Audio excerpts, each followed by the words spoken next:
আজ যে ঘটনাটা তোমাদের বলবো সেটা আমার সাথে কয়েক বছর আগে ঘটেছিল।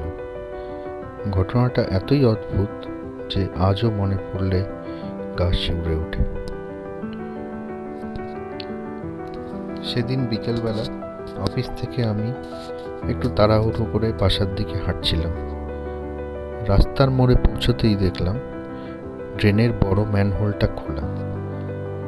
চারিদিকে অন্ধকার, ভিজে গন্ধ, মানুষ এড়িয়ে পাশ কাটিয়ে যাচ্ছে। আমি একটু থেমে তাকাতেই হঠাৎ ভেতর থেকে ক্যাঁ ক্যাঁ করে একটা শব্দ এলো, যেন কেউ খুব আস্তে, খুব ব্যথা পেয়ে কাঁদছে। প্রথমে ভাবলাম মনে হয় হয়তো ভুল শুনছি, কিন্তু 2-3 সেকেন্ড পর আবার একই শব্দ। এবার আমি মোবাইলের টর্চ চালিয়ে নিচের দিকে ঝুঁকে তাকালাম। অন্ধকারের মধ্যে যেন কিছু একটা নড়ছে, নরম, ভিজে, যেন কাঁপছে। কে আছে নিচে? আমি চিৎকার করে বললাম। কোনো উত্তর নেই। মনে হলো হয়তো কোনো বাচ্চা, নাকি কেউ পড়ে গেছে।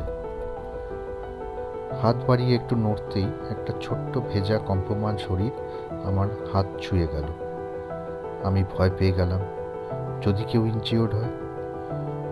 2 হাতে জোর করে টেনে তুলতেই দেখি ছোট্ট একটা কুকুরছানা, ভিজে, একদম ঠান্ডায় কাঁপছে।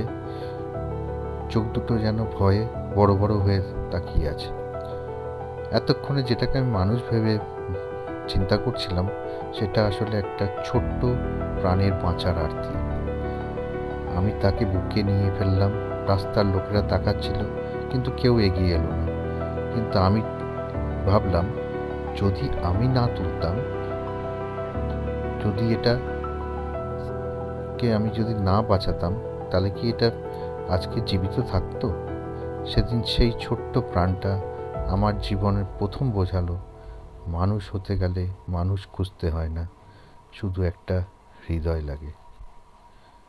যদি এই ছোট্ট গল্পটা তোমাদের ভালো লাগে, একটা লাইক করে দিও আর সাবস্ক্রাইব করে দিও। এরকম অনেক গল্প নিয়ে আমি আগে তোমাদের সামনে হাজির হব। ধন্যবাদ।